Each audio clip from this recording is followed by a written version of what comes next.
Vamos a comenzar esta unidad en donde revisaremos esta corriente, el estructuralismo, a partir de una cierta discusión que se generó en torno a las meninas de Diego Velázquez, particularmente en el caso de Michel Foucault y eventualmente de Jacques Lacan. También estaremos agregando a Jacques Derrida, que no habla de las meninas, sin embargo habla del marco pictórico y eso nos va a ayudar a entender como el fenómeno de otro enfoque. Foucault nace en 1926 en una familia acomodada y en su juventud empieza a tener una serie de conflictos con su propia familia, pero también conflictos sociales y personales por su preferencia sexual. Como una persona homosexual, tiene problemas con su entorno que lo llevaron incluso a varios intentos de suicidio. Eventualmente estudia psicología en la Escuela Normal Superior de París y ahí mismo también imparte clases. También como intelectual es interesante su actividad política, digamos, ¿no? Por lo menos en el 68, en el mayo del 68 francés, en la lucha estudiantil. En el 70 hay un parteaguas porque ingresa al Colegio de Francia. En el Colegio de Francia ocupa la cátedra de Historia del Pensamiento Filosófico, que era una cátedra que estaba reservada para Jean Hippolyte, que fue su maestro. En 1980 lo invitan como profesor visitante a Berkeley, California. Y en general tiene una relación muy estrecha con Berkeley, con esta como región de la bahía por San Francisco. Pues ya digamos en su vida adulta pues hay un reconocimiento mucho más público de su homosexualidad y también en ese sentido subraya mucho como cierta dimensión política de la cuestión sexual. De hecho, como su investigación sobre la historia de la sexualidad se registra en ese como movimiento, transformación intelectual. Sin embargo, bueno, eran años pues problemáticos en términos de salud. Se dio la pandemia del SIDA y se contagia del VIH, se enferma de SIDA y muere a los 57 años en 1984, en su mero apogeo intelectual, diría también. Ahora, por otro lado, su relación con el estructuralismo era, digamos, un poco conflictiva, por lo menos con la etiqueta, ¿no? Explícitamente rechaza la etiqueta estructuralista para entender a su trabajo intelectual. Aunque, como vimos con François II, quien citaba a Roland Barthes a propósito de esto, se inscribe o se podría inscribir al trabajo de Foucault como un tipo específico de estructuralismo que llamaban en ese texto este estructuralismo historizado o epistémico. La etiqueta le queda porque va a reconocer cómo es que cada época estructura ciertas condiciones de posibilidad del conocimiento, ¿no? El conocimiento no como algo que se da en el vacío, sino que se da en una cierta como estructuración histórica que pone como ciertos límites y en ese sentido habla del episteme. También le llamará formación discursiva. Lo desarrolla sobre todo en la arqueología del saber, que es un texto que aparece justo después de las palabras y las cosas. Entonces este episteme o esta formación discursiva permite como cierta delimitación de lo que en una época, en un campo histórico determinado, también esta condición como espacial está muy subrayada, ¿no? Como es un espacio estructurado, un no lugar, le va a decir también, que delimita lo que podemos pensar, hacer, percibir en una época. En el prefacio de las palabras y las cosas, particularmente en la página 15, habla de un a priori histórico. Juega con este vocabulario kantiano, ¿no? En el sentido de que la historia funciona como un escenario donde se ofrecen las condiciones de posibilidad del conocimiento. Por otro lado, hay una reflexión muy insistente de Foucault hacia cierta intersección entre el saber y el poder, ¿no? La producción de conocimiento de la ciencia no se da en el vacío, no solamente porque está parada sobre un episteme, sino porque este episteme tiene como una vinculación con las relaciones de poder. Entendido al poder no como algo que se posee, sino que algo que en todo caso es como una red de relaciones, lo que va a estar considerando Foucault como poder, ¿no? Que concretamente en su trabajo intelectual se remite a la manera en que el conocimiento y la ciencia se vincula con instituciones, con formas de disciplinamiento, que tienen que ver también con ciertos espacios, ¿no? A los que va a estar refiriendo recurrentemente. Desde el inicio de su trayectoria habla del hospital psiquiátrico, de la clínica médica en un sentido más general, o el hospital médico, la prisión, ¿no? Como espacios, además de menciones un poco más de paso hacia la escuela, la fábrica, etcétera, como espacios que están, digamos, determinados por estas dinámicas de poder que se sustentan a su vez por condiciones epistémicas o de saber. Entonces, saber y poder están interseccionados en este análisis de manera muy recurrente. Finalmente, en términos de las etiquetas, se suele usar para hablar de Foucault el término de postestructuralista o de postmoderno. De nuevo, problemas de etiquetas que son complicados, pero bueno, postestructuralista en todo caso porque sí toma ciertas distancias sobre todo de las bases sassurianas, que tiene mucha de la discusión estructuralista. Para Foucault, Saussure no juega como este rol casi fundacional de la producción teórica, ¿no? También, en un sentido quizá un poquito más histórico, porque Foucault llega tarde, digamos, a la discusión anglosajona, y si, como he estado también diciéndoles en este curso, si la etiqueta de postestructuralista tiene origen anglosajón, pues entonces se debe también a eso que se pone a Foucault como postestructuralista, porque lo leyeron después, simplemente, ¿no? Y no lo supieron inscribir, digamos, tan explícitamente en esta tradición estructuralista. Y finalmente, podría pensarse como postmoderno, quizá en la medida en que el trabajo intelectual de Foucault se piensa como una crítica a las premisas modernas o ciertas premisas modernas. Por ejemplo, la idea del avance científico, del pensamiento racional, o en todo caso del progreso social de una política basada en la ilustración, aunque esta crítica, y esto es lo que complica la etiqueta de postmoderno, se asuma muy explícitamente como una crítica ilustrada, es decir, es una crítica de la ilustración, pero desde la ilustración misma. Si eso lo incluimos como parte de la definición de postmoderno, bueno, será postmoderno, ¿no? Pero pues hay que agregar esas precisiones. Quisiera revisar muy de paso, por lo menos, un par de términos que aparecen en Foucault para referir a lo que podríamos llamar su metodología.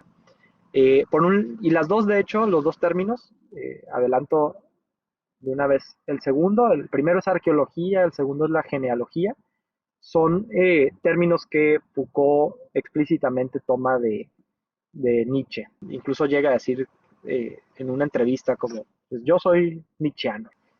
Y particularmente en este sentido, que podríamos llamar metodológico. Habla de la arqueología como un análisis del nacimiento de las formaciones discursivas. Es decir, reconocer el carácter histórico de las formaciones discursivas implica reconocer que, que se producen en un momento determinado. Entonces, en ese sentido, la arqueología busca ubicar ese nacimiento. Incluso la palabra nacimiento la subrayo porque es la que él mismo utiliza desde el título de varias de sus obras. En el 61 apareció su tesis doctoral con el título de Historia de la locura en la época clásica, que aunque no viene la palabra arqueología ni nacimiento, podría entenderse como una arqueología del hospital psiquiátrico. La época clásica se refiere a la época clásica de la modernidad, ¿no? Sobre todo como siglo XVII y XVIII. En el 63 aparece el nacimiento de la clínica, ya aparece el término, pero además el subtítulo dice una arqueología de la mirada médica. En el 66, obra que comentaremos hoy, aparecen Las palabras y las cosas con el subtítulo de Una arqueología, otra más, en este caso de las ciencias humanas. En el 69 aparece la arqueología del saber, ahí es donde desarrolla, por ejemplo, el término de formación discursiva. Y en el 75, aquí lo pongo un poco separado también, porque creo que por ahí en los años 70 se dan ciertas transformaciones. Se afilia al Colegio de Francia, pero también creo que incluso empiezan a introducirse nuevas preocupaciones intelectuales y nuevas como acercamientos, ¿no? Como vamos a ver con la genealogía. Pero en el 75 todavía estaba también el método arqueológico muy de la mano, por lo menos en Vigilar y Castigar encontramos también como subtítulo Nacimiento de la prisión. Y en el 78-79 imparte un curso en el Colegio de Francia que se publica después como libro, y es quizá de los cursos que tenemos publicados de Foucault, quizá de los más influyentes, y se llama El nacimiento de la biopolítica, porque él reconoce cómo es que hacia finales del siglo XIX, lo que él llama la sociedad disciplinaria, ¿no? Y que en el Vigilar y Castigar estaba tan bien analizada, cambia su dinámica de control, porque ya no es un control disciplinario sobre el cuerpo individual, que era mucho de la lógica de la prisión, tener este control de los cuerpos individuales, sino que la biopolítica se alía con la estadística para que se instauren ciertas instituciones de la regulación del cuerpo poblacional. Por otro lado, tenemos a la genealogía como una metodología, que yo lo llamaría como un cierto análisis del devenir no lineal de las formaciones discursivas. En el 71 aparece este ensayo, se llama Nietzsche, la genealogía y la historia. Entonces reconoce el bagaje nietzscheano del término, por un lado, y por otro lo contrasta con lo que se entiende al menos tradicionalmente como historiografía. Para él la genealogía tiene otro tipo de aproximación, sobre todo, digamos que le quita el carácter lineal al desarrollo histórico. Es decir, la genealogía puede pensarse como historia, de hecho hasta la arqueología también tiene un poco de eso, pero los llama genealogía y arqueología porque él reconoce como ciertos, por lo menos para la historia entendida en el sentido en que se dio en el siglo XIX y todavía hacia el siglo XX, estaba muy inspirada en una lógica lineal de la historia, como de sucesiones de épocas. En la historia misma se ha puesto en cuestionamiento esto, pero digamos que Foucault toma distancia más fácilmente, sim, simplemente rebautizando su trabajo como una genealogía. Y a esto lo describe como un ejercicio como muy meticuloso del desarrollo histórico, incluso llega como a poner estas metáforas, dice que la genealogía es gris, es tediosa, es para nada como estas grandes narrativas que bajo ciertas etiquetas recubren épocas enteras y debates y sucesos muy distintos, ¿no? Sino que se trata de los detalles, ¿no? La genealogía se trata de las sucesiones no lineales, ¿no? De diferentes pues, construcciones epistémicas, discursivas y demás, ¿no? Son como las pequeñas modificaciones de estas formaciones discursivas con el avance del tiempo, ¿no? Y buena parte de su trabajo final, hacia finales de los años 70 y los años 80 que les tocó vivir, tiene mucho de este método, ¿no? Del método genealógico.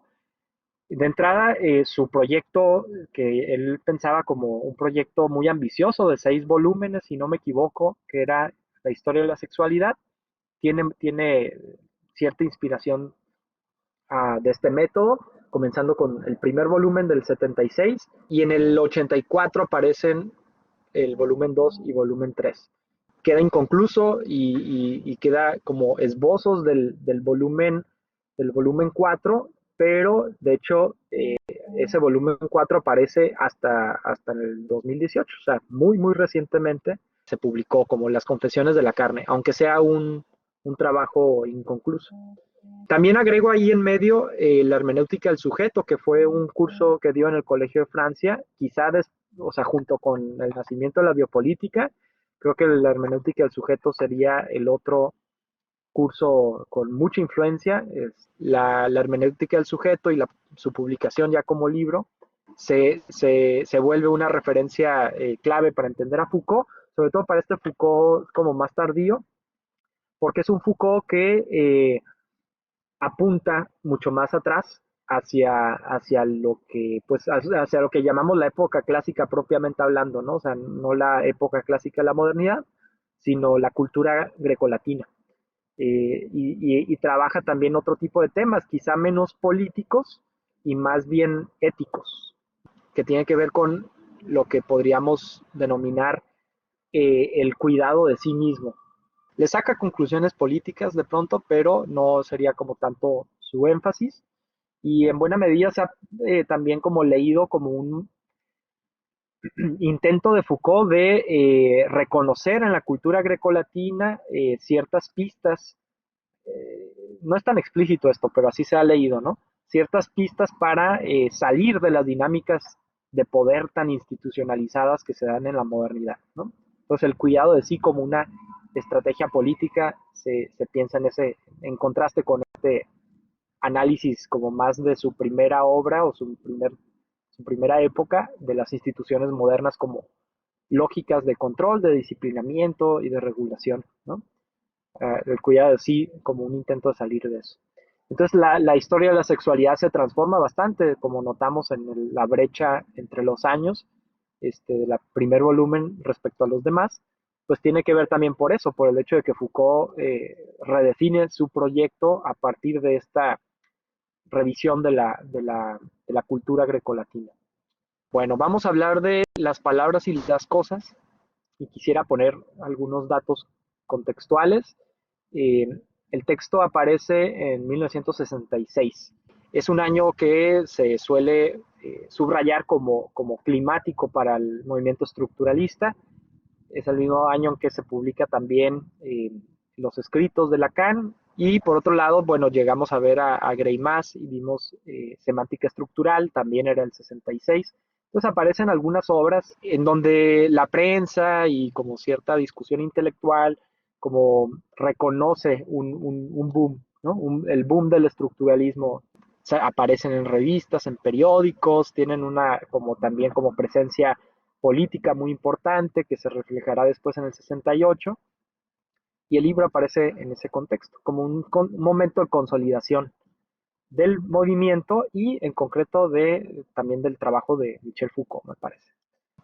Y por otro lado, también podríamos decir que es como un cierto momento climático del método arqueológico, ¿no? Ya tenía algunas obras previas en donde la arqueología tenía un lugar importante.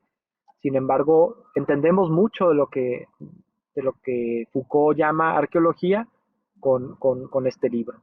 Y concretamente intenta hacer una arqueología de las ciencias humanas, como ya decía, el subtítulo lo menciona, en el sentido de reconocer el momento en que en la modernidad el hombre, como se le dice, el ser humano, no solo es el sujeto que produce conocimiento, sino que es el objeto de la ciencia.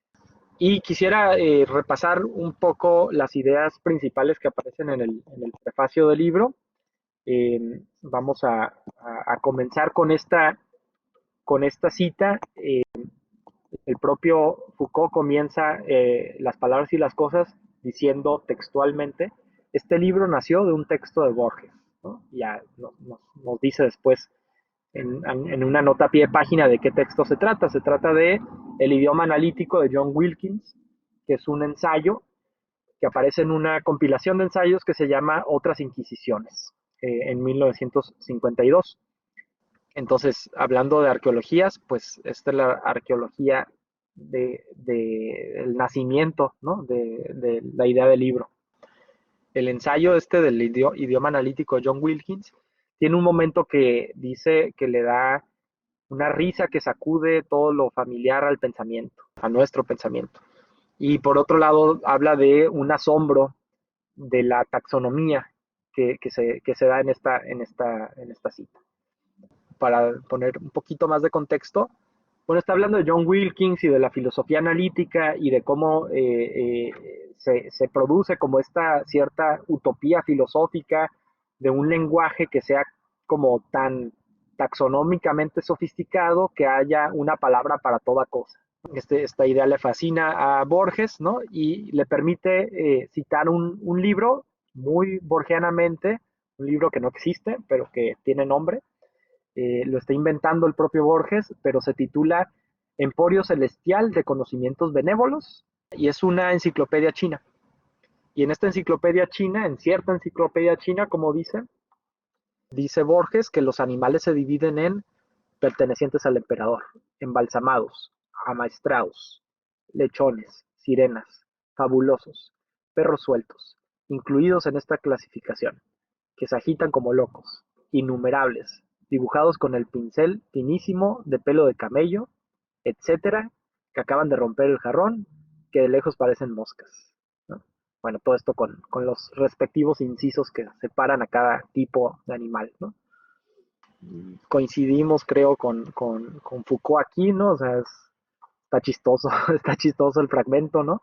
Nos da risa, pero precisamente Foucault se pregunta, ¿por qué? ¿Por qué nos da risa, no? O sea, bueno, uno diría, pues porque mete cosas que ni al caso, ¿no? O sea, como que mezcla clasificaciones que no tienen lógica, ¿no? Por decirlo de manera, como lo diríamos quizá de manera un poco coloquial, ¿no? O sea, o no tienen como sentido, ¿no? Esta clasificación no tiene un ordenamiento adecuado, ¿no? Pero dice justamente que esta risa sacude todo lo familiar a nuestro pensamiento porque lo que le permite preguntarse es, bueno, ¿qué es lo que pudiera dar garantía para una clasificación y una taxonomía de verdad lógica, ¿no? O sea, ¿qué es lo que permite fundamentar una cierta producción de conocimiento con una estructura taxonómica adecuada, ¿no? ¿Por qué no podríamos decir que en todo caso nuestras propias taxonomías también tienen algo de arbitrario, si no quizá como tan arbitrario como la enciclopedia china esta, pudiera haber algo de eso, ¿no? Incluso el propio Borges, no lo menciona Foucault, pero más adelante en el ensayo dice, cita textual, notoriamente no hay clasificación del universo que no sea arbitraria y conjetural. La razón es muy simple, no sabemos qué cosa es el universo. Aquí, digamos, se resume la inquietud Foucaultiana respecto a esta cita, ¿no? O sea, si esta es arbitraria, si esta clasificación es arbitraria y conjetural, lo es quizá en una diferencia de grados nada más respecto a la arbitrariedad de nuestras propias clasificaciones. Entonces, en ese sentido es que parte de este fragmento de Borges, ¿no? El trabajo de las palabras y las cosas intentará reconocer, digamos, este espacio de yuxtaposición, dice en un punto, ¿no? O sea, este no lugar, porque es como un lugar abstracto, ¿no? Que permite que se coloquen una cosa junto a otra de manera relativamente arbitraria. No había dicho que este mismo texto, el idioma analítico de Wilkins, de John Wilkins, es el mismo texto que Jacques Lacan cita en el primer escrito de sus escritos, ¿no? O sea, como el primer texto que aparece en los escritos, se llama El Seminario, la Carta Robada, y ahí básicamente Lacan se reconoce como borgiano y lo hace a propósito de este ensayo, ¿no? Entonces es un ensayo así como Las Meninas. El ensayo de Borges es como la otra referencia compartida. Aunque lo interesante es que Lacan en ese seminario de la Carta Robada le pone énfasis a otros aspectos del texto borgiano. Curiosamente, las palabras y las cosas se iba a llamar El orden de las cosas. Ese era el título original, se cambió después, pero se iba a llamar El orden de las cosas. Y de hecho, en inglés, respetan este título original. Y creo que nos da una pista ese título, ¿no? Porque justamente habla de este espacio estructurado, o más como proceso histórico, ¿no? Una estructuración de un espacio epistemológico que permite una clasificación y juxtaposición. El orden de las cosas está establecido a través de este espacio epistémico. Pero si nos quedamos con el título original, bueno, más bien con el título que quedó finalmente, ¿no? El de las palabras y las cosas, también tenemos otra pista adicional, y esta la ofrece el propio Foucault en una entrevista. Porque en una entrevista Foucault dice que el título se llama así no porque le interesen las palabras, ni tampoco porque le interesen las cosas, sino porque le interesa el y, la conjunción y. Entonces tenemos esta pista, ¿no? La cuestión de la yuxtaposición, de la articulación, que es lo que nos permite darle como cierto fundamento al conocimiento para suponer que habla de las realidades de las que habla. Ese y es el que le interesa.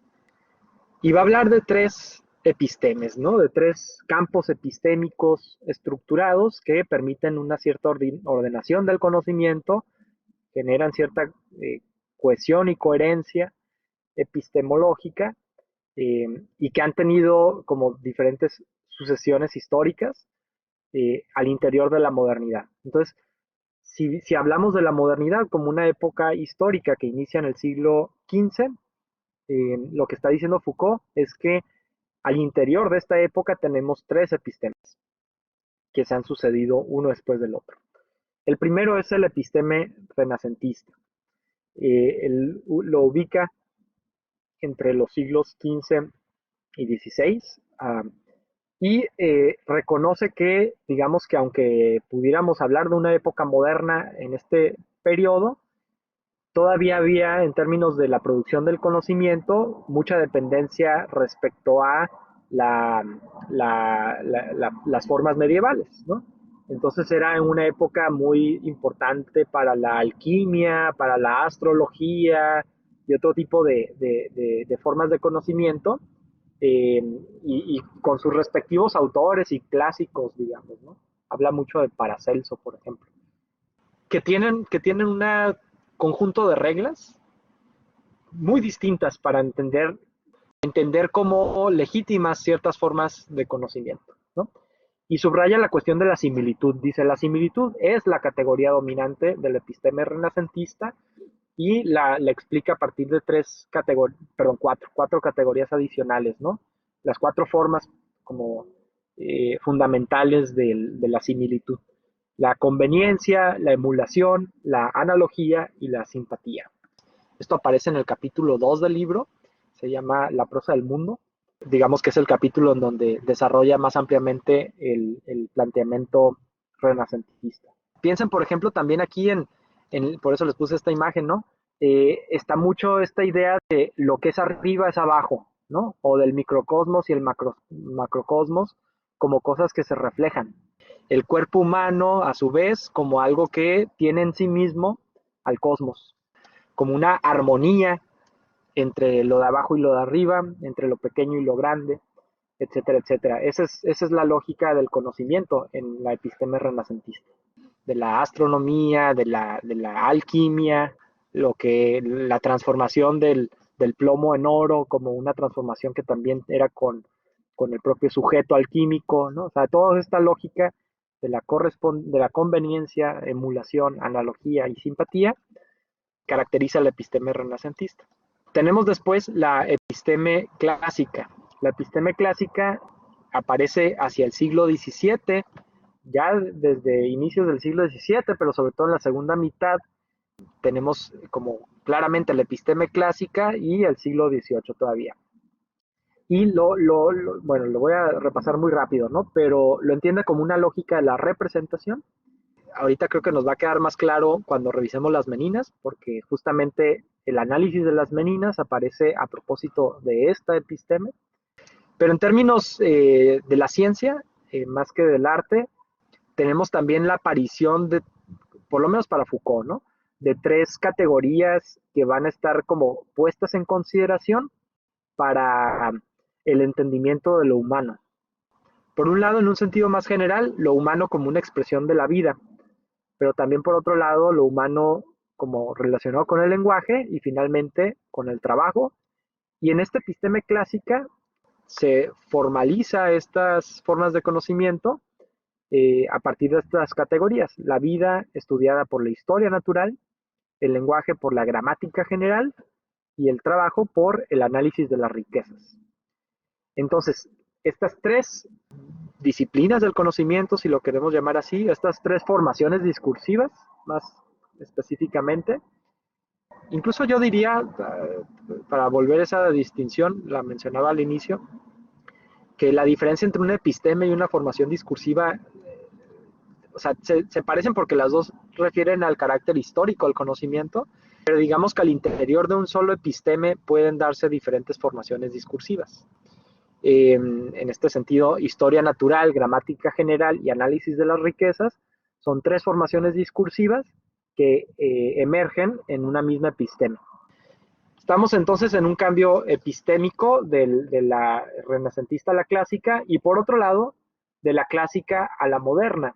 En esta episteme moderna, que está sobre todo en el siglo XIX, aparece otra lógica. No es una lógica de la similitud, tampoco es una lógica de la representación, sino es una lógica, para usar vocabulario más filosófico, de la trascendentalidad, que al menos desde Kant se entiende como el estudio de las condiciones de posibilidad. Esa va a ser la clave aquí, ¿no? Porque entonces el estudio de la vida ahora es a cargo de la biología, del lenguaje es la lingüística y del trabajo la economía, como ciencias modernas que estudian las condiciones de posibilidad, por eso es trascendentalidad, de la vida, del lenguaje y del trabajo, ¿no? Entonces digamos que toman unos pasos previos a la representación o más, o sea, toman distancia de la representación para reconocer las condiciones de posibilidad de la representación. Digamos, ese giro que aparece en el siglo XIX permite eventualmente la emergencia de otros campos como la psicología o el psicoanálisis, que van a jugar un rol importante en esta reflexión de Foucault, o la antropología y la sociología, cuando se aborda la cuestión cultural o social. Entonces, este tipo de disciplinas eran impensables en la episteme renacentista, aunque estuviéramos en la modernidad, digamos que en este primer momento de la modernidad no hubieran podido emerger todos estos campos que ahora llamamos o que entendemos como propios de las ciencias humanas en el contexto renacentista, tampoco en el contexto clásico. Tuvo que haberse cambiado de episteme, de espacio epistémico, para que se diera una nueva lógica del conocimiento que permitiera la emergencia de estas disciplinas. Termina el prefacio, capítulo 1 del libro, Las Meninas. Cosa que es curiosa, como por lo que veremos, ¿no? Porque digamos que para empezar nos hablaba de la producción del saber y el conocimiento, y primer caso de estudio es una pintura. Y en segundo lugar, habla de una pintura del siglo XVII. Entonces nos mete justo en el corazón de la modernidad en su dimensión clásica.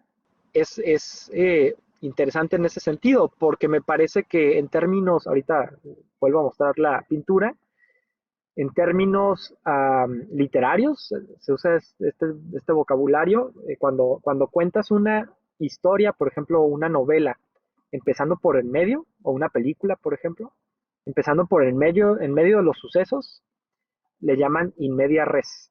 Res significa cosa en latín. Entonces es empezar por en medio de la cosa, ¿no? En este caso de la cosa que intentas, pues, narrar, digamos, o explicar en este caso, ¿no? Están considerándose tres epistemes, renacentista, clásica y moderna, y comienza con la de medio. Y en ese sentido, el capítulo de las Meninas se volvió un capítulo muy emblemático para la discusión de este libro, ¿no? Porque, pues, por este carácter un poco extraño en el que surge en el propio desarrollo del libro, su estatus un poco de excepcionalidad, ¿no? En un libro sobre de un análisis sobre las formaciones discursivas en diferentes epistemes, ¿no? Eh, bueno, no termina, pero comienza más bien abordando un fenómeno estético, pero digamos que es un buen botón de muestra de la lógica inherente a la episteme clásica. Ahorita veremos por qué. También habría que agregar que no estoy seguro, creo que es en el capítulo 3, surge otro caso artístico, en este caso una obra literaria que es Don Quijote de 1605, donde Miguel de Cervantes para Foucault representa como Diego Velázquez una nueva lógica, digamos que la dinámica literaria que aparece en Don Quijote ya no tiene esta dinámica renacentista, sino es esta representación pura, esta representación de la representación. Incluso, acuérdense un poco de la trama, ¿no? Es, un, es una obra literaria sobre obras literarias, ¿no? Así como esta es una pintura de una pintura. Don Quijote se trata sobre la novela caballeresca. Es una novela caballeresca sobre la novela caballeresca. Entonces esa dinámica ya la encontraba ahí y curioso que sean dos ejemplos artísticos del siglo de oro español, ¿no? O sea, en ese contexto concreto, no solamente europeo, sino concretamente español, como si ahí se diera, digamos, como de manera muy destilada esta episteme clásica. Pero avanza el capítulo 1 a partir de dos partes, ¿no? No le dice parte, pero nada más le pone un 1 en número romano y luego a la mitad del capítulo un 2, ¿no? Entonces hay claramente una división entre dos partes. Entonces quería repasar este capítulo siguiendo esa lógica. En la parte 1 yo lo pongo así, ¿no? No son palabras de Foucault, pero podríamos decir que aparece algo así como una descripción fenomenológica de la pintura. Es decir, parafraseando al título original del libro, que se transformó después en la publicación en francés, es un orden de las cosas en la escena pictórica. Cómo están distribuidos los elementos de la pintura.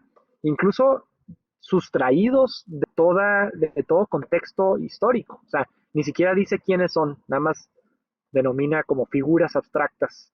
Dice en la página 26, ya de hecho, y al inicio de la parte 2, se refiere a la parte 1 como, bueno, ya dejemos estas, dice, designaciones flotantes un poco abstractas, ¿no? Como, y pongamos nombres.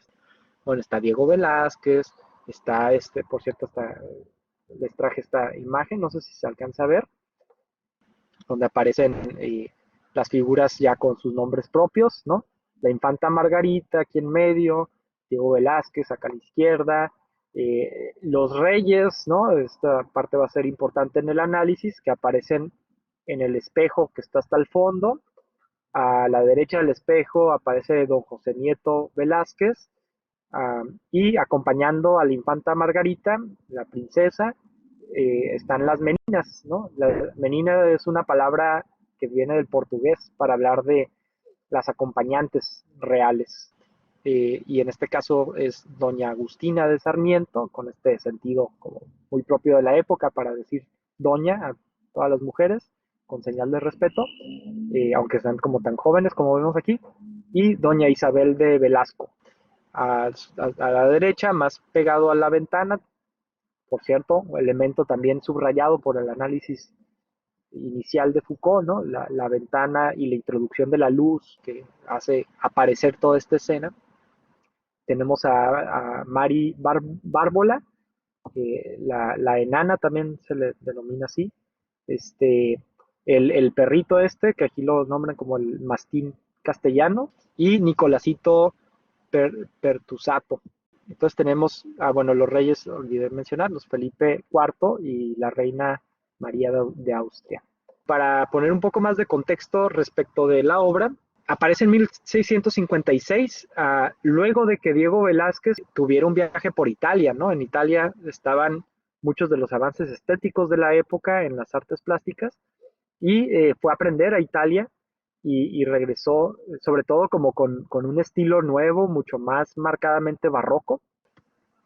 Por cierto, ¿no? Me llama la atención que el barroco como época estética esté como tan diluido como en la discusión Foucaultiana y se ponga más el énfasis en la episteme clásica, como un periodo de un par de siglos, ¿no?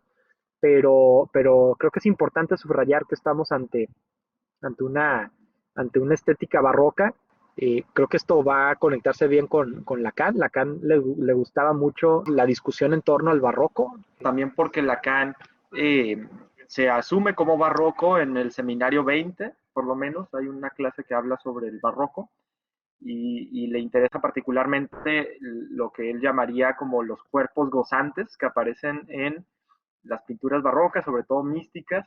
Y por otra parte, a, bueno, Derrida tiene una mención de paso al barroco en un libro suyo, La diseminación, y además está el caso de Gilles Deleuze, a quien la etiqueta estructuralismo no le queda tanto, quizá como los otros, ni siquiera la de postestructuralismo, aunque también veremos un poco eso, pero que escribe un libro que se llama El pliegue, y que es un concepto que él asocia al barroco como una categoría clave para entender al barroco, y el pensamiento barroco, no solamente el arte barroco, como lo va a analizar en ese libro, en el caso de Leibniz, ¿no? Este filósofo y matemático alemán, que es, digamos, como el caso de estudio en ese libro.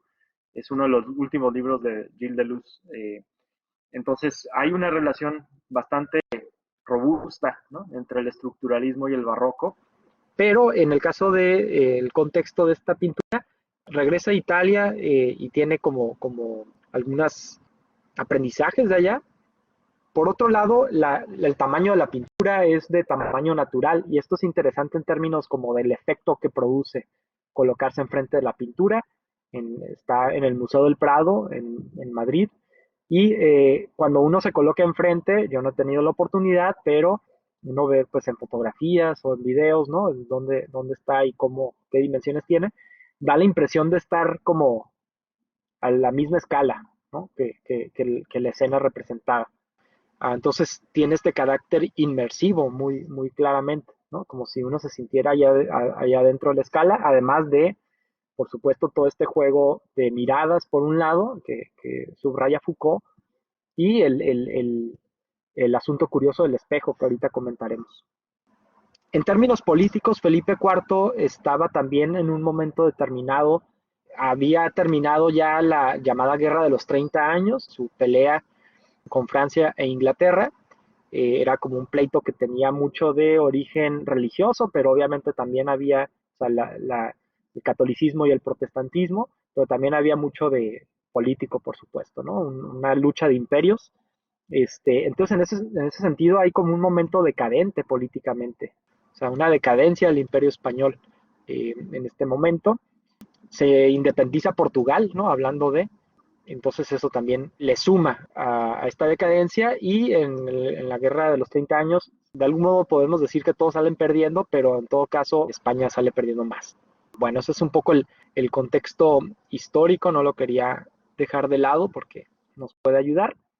Pero en términos de Foucault dice, incluso llega a decir algo interesante sobre los nombres propios, ¿no? Porque en la página 27 Foucault dice, ya después de decir quién es quién, en términos de nombre propio, dice, ahora bien, en este juego el nombre propio no es más que un artificio, permite señalar con el dedo, es decir, pasar subrepticiamente del espacio del que se habla al espacio que se contempla, ¿no? O sea, el ver y el hablar están separados aquí. Es decir, encerrarlos uno en otro con toda comodidad, como si fueran mutuamente adecuados.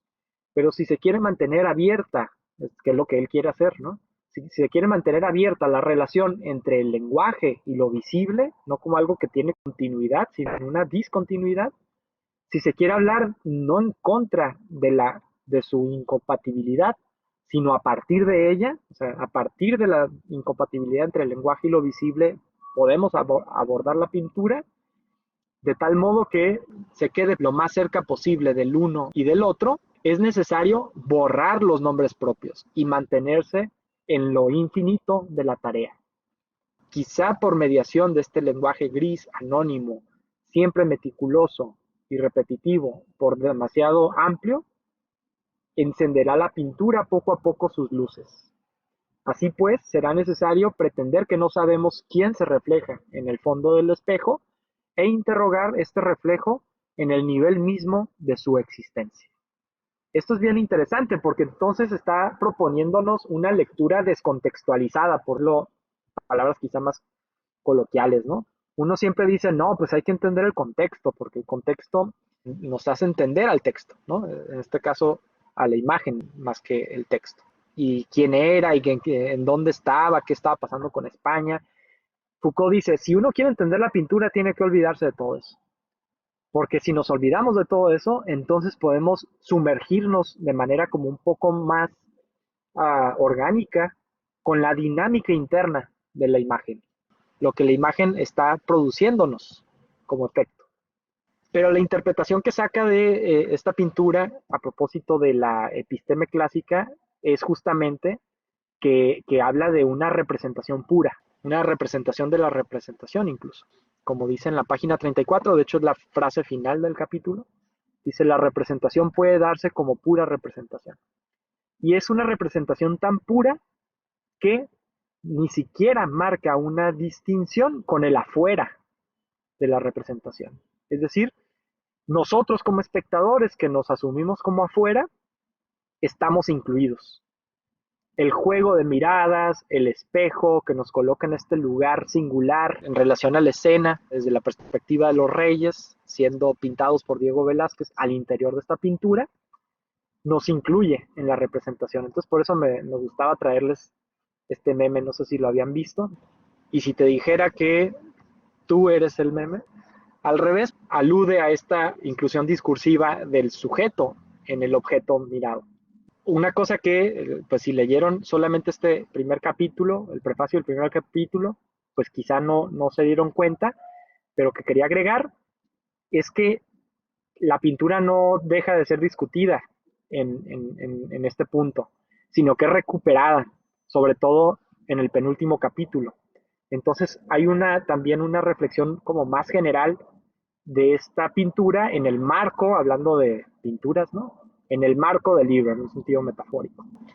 Y podemos encontrar no tanto una descripción fenomenológica, como le dije a la primera parte, tampoco una como interpretación estética, como con esta lógica de la representación pura, sino que también hay una consecuencia epistemológica o histórico-epistemológica justamente al subrayar el estatus de la pintura en el espacio de la episteme clásica. Y aquí en este sentido viene una observación ya esbozada en el primer capítulo, pero creo que aquí se entiende de manera más interesante, a propósito del famoso espejo, en donde podemos reconocer a las figuras de los reyes. Bueno, aquí lo llama como el lugar del rey, a esta parte en donde de algún modo nos coloca la pintura. Al pararnos frente a la pintura, nos colocamos en el lugar del rey, bueno, así lo dice, o de los reyes.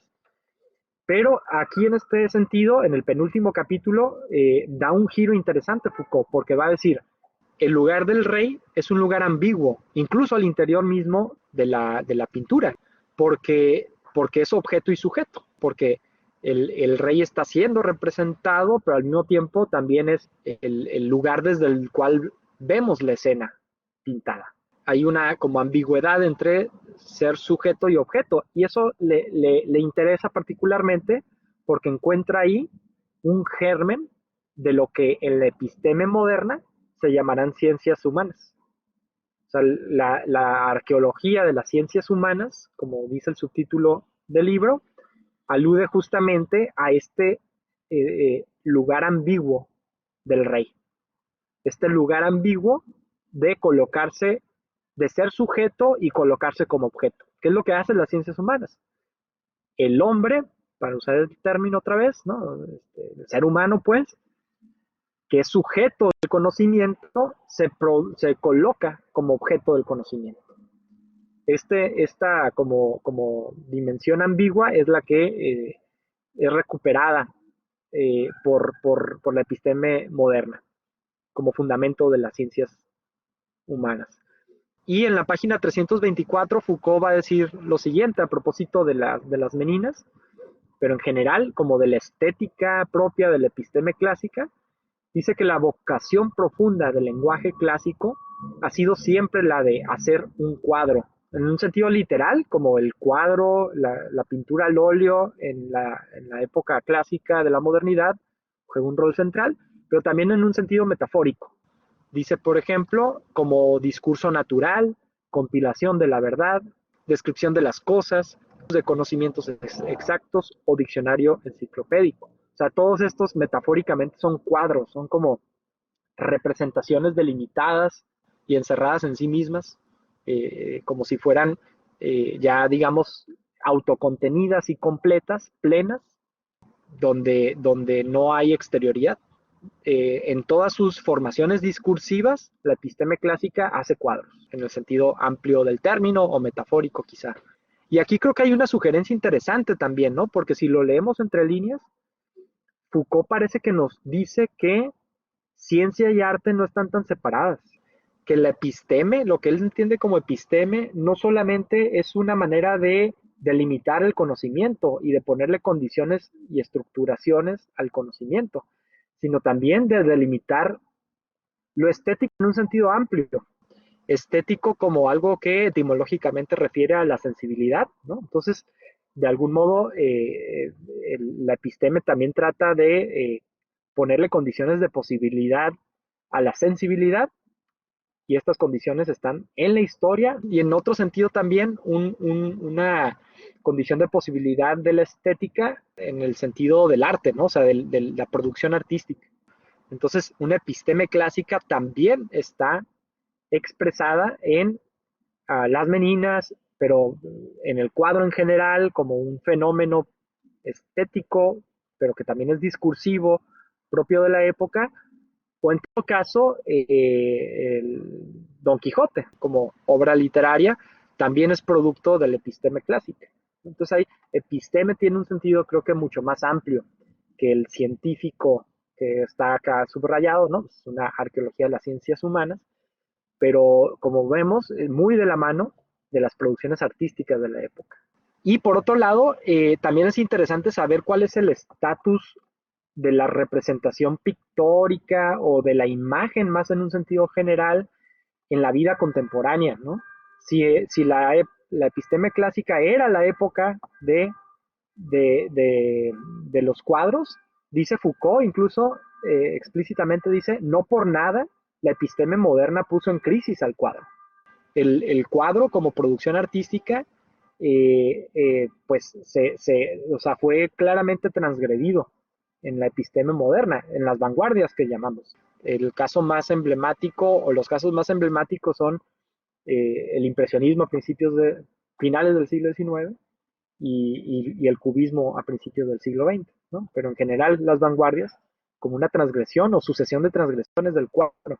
Y quizá podríamos decir que en un escenario, vamos a usar el término, aunque sea un poco problemático, postmoderno, o sea, ya no una episteme moderna, sino quizá postmoderna, tenemos otro tipo de dinámicas, ¿no? Que tienen que ver, como varios autores han señalado, con esta lógica de la intertextualidad de la que hablaba Julia Kristeva, si recuerdan, ¿no?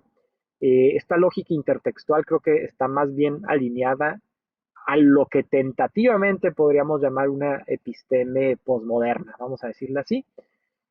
Y en ese sentido quería como ir cerrando con un video que les quiero compartir de unos 3 minutos, que se volvió como un meme en sí mismo, hablando de memes, sobre las meninas. Seguramente alguien pudieron revisarlo en algún punto, pero se popularizó mucho hace como 2 años. Mami, yo soy guapa, mami, yo soy guapa. Mami, yo soy guapa, mami, yo soy guapa. Mi pelo rubio, mi cara guapa. Menina fea, mi cara guapa. Quiero salir en un cuadro de Velázquez. Mami, ¿por qué no me pinta mi Velázquez? Porque siempre salí tú y el papa. Mami, ¿será que yo no soy muy guapa? Dime guapa, dime que soy guapa. Dime que no has visto princesa más bonita, Velázquez. Yo te parezco guapa. Señorita Margarita, yo solo cumplo órdenes, pero escuche un secreto, yo la estoy pintando a usted. Viste que en el cuadro se está pintando un cuadro, pues en realidad, señora, yo la estoy pintando a usted.